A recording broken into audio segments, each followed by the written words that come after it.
Conservatives believe there is such a thing as truth, that the truth is based on reality and reality is made up of facts. This is why you often see conservatives pointing at charts and discussing the latest research just before a large angry crowd attacks them with clubs and beats them into a bleeding mass of pulpy flesh. Leftists have another point of view, sometimes called relativism, postmodernism, or lying. You see, leftists believe there is no such thing as objective truth. As American philosopher Richard Rorty wrote, quote, and this is a real quote, objectivity is a matter of intersubjective consensus among human beings, not of accurate representation of something non-human. Essentially, leftists believe that truth is a story that we tell. This makes language very important because language creates the story that creates the truth. Leftists, therefore, are very concerned with what things are called. If someone who can't walk is called crippled, for instance, that's prejudicial because it creates the impression that he can't walk. Instead, we should refer to him as handicapped. Then, when people start to realize that handicapped is actually a euphemism for crippled, we should call him differently abled.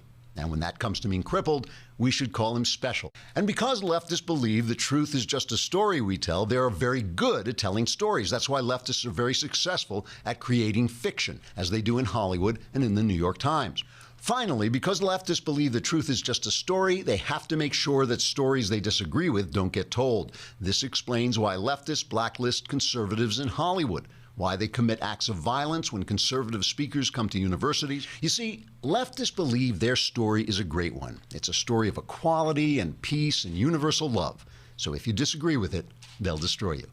Critical theory, deconstructionism, and post-culturalism taught to reinterpret history to be what it wasn't, and diligently taught that reason isn't. With reason gone, the ugliness we see around us has been consciously fostered and organized in such a way that a majority of the population is losing the cognitive ability to transmit to the next generation the ideas and methods upon which our civilization was built. In the beginning, it was a formal political conspiracy to popularize theories that were specifically designed to weaken the soul of Judeo-Christian civilization in such a way as to make people believe that adherence to universal truth was evidence of authoritarianism, and that reason itself was suspect. For the Frankfurt School scholars, the effective way to defang the oppressors is to persuade them that they are actually ignorant of good. The inflamed sensitivity induced by radicalized democratic theory finally experiences any limit as arbitrary and tyrannical. With reason gone and the rejection of the backbone of Western civilization, Christianity and the family structure, which enabled citizens to govern themselves without the need for massive government, became exposed. Their goal was the creation of a definition of authoritarianism which could be exploited to force the scientifically planned re-education of Americans and Europeans away from the principles of Judeo-Christian civilization. Lukács introduced a radical sex education program into the Hungarian schools. Political correctness, as we know it, was already beginning to take form.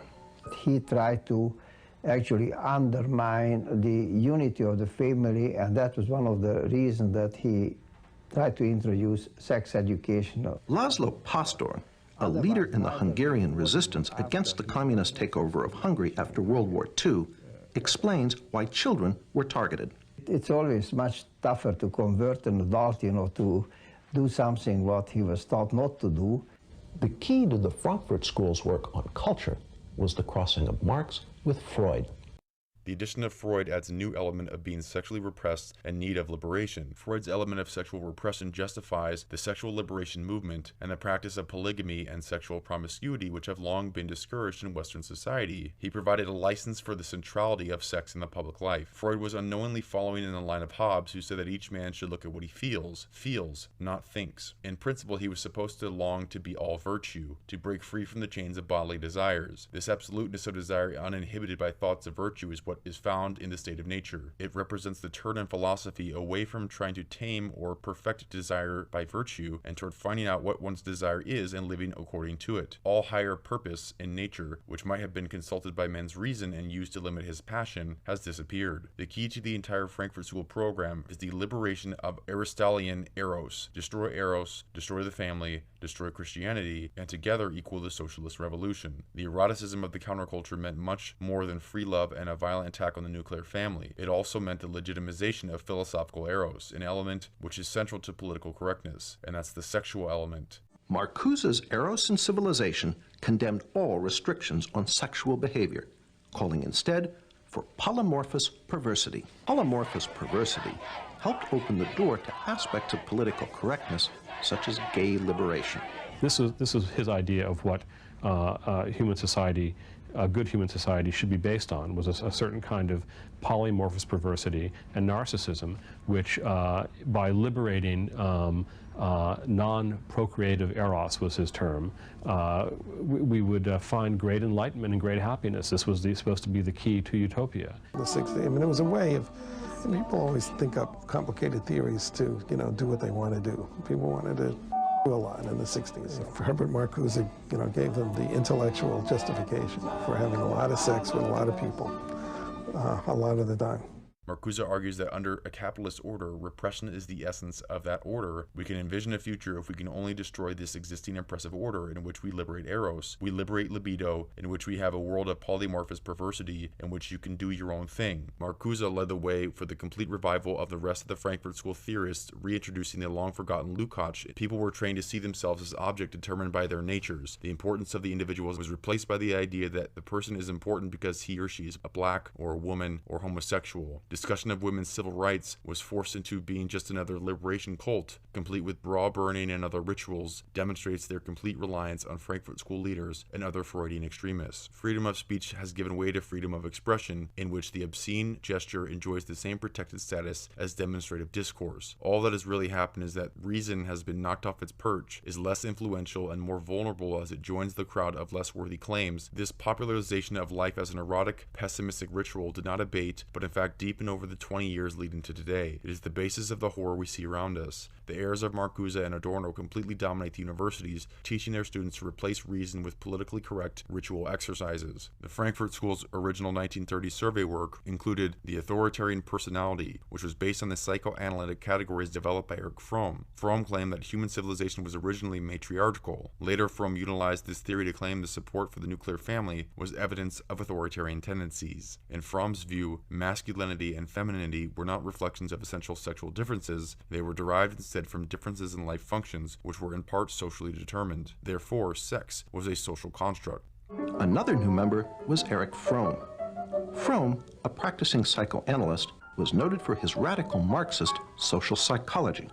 He pioneered the concept of sexual liberation and gender politics. According to Martin Jay, in Fromm's view, masculinity and femininity were not reflections of essential sexual differences. They were derived instead from differences in life functions, which were in part socially determined. Cultural Marxists absurdly denied the biological reality of gender and race and argued that gender and race are social constructs. They believe that men and women are 100% similar. The only difference is the genital organ, and even that can be changed through surgery.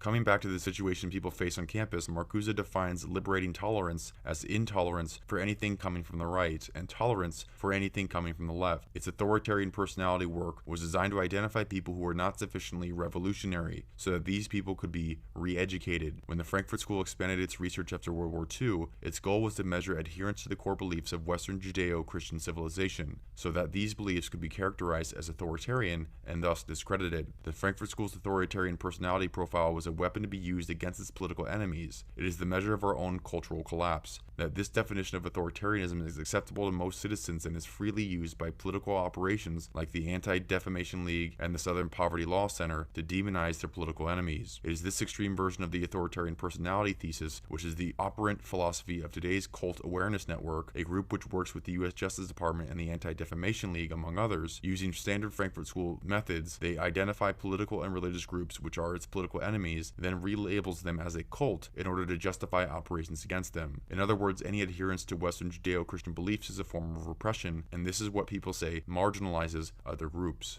The witch hunt on today's campuses is merely the implementation of Marcuse's concept of repressive toleration, tolerance for movements from the left, but intolerance for movements from the right. The totalitarian nature of political correctness is revealed nowhere more clearly than on college campuses, many of which are now small ivy-covered North Koreas, where the student or faculty member who dares to cross any of the lines set up by the gender feminists or the homosexual rights activists or any other victim groups quickly find themselves in judicial trouble. That's a great look into the future that political correctness intends for the nation as a whole. He defined liberating tolerance as tolerance for all ideas coming from the left and intolerance as those coming from the right. Sound familiar? Special interest groups who champion tolerance, as I said, you'll find to be the most intolerant.